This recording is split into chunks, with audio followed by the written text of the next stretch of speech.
దైవం ఈ ప్రకృతిని సృష్టించి అమూల్యమైన బహుమతిగా అందించి మనల్ని దీవించాడు. సూర్యుడు, చంద్రుడు, భూమి, నీరు, గాలి, ఆకాశం, అగ్ని, నక్షత్రాలు, భూమిపైనున్న మహారణ్యాలు, పర్వతాలు, మహాసముద్రాలు, సరస్సులు, జంతువులు, పక్షులు, రంగురంగులతో సువాసనలు వెదజల్లే పుష్పాలు, మధురాతి మధురమైన ఫలాలు, 6 ఋతువులైన వసంతం, గ్రీష్మం, వర్షృతు, శరదృతు, హేమంతం, శిశిరం.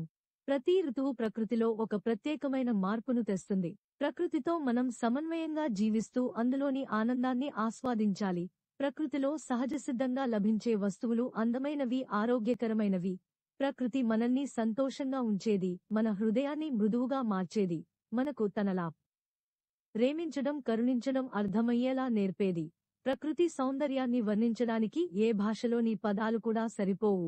ప్రకృతి తనలో అన్నింటినీ సృష్టించిన శాశ్వతమైన అమరత్వాన్ని, ఆ దైవత్వాన్ని మన కళ్ల ముందు సాక్షాత్కరిస్తుంది.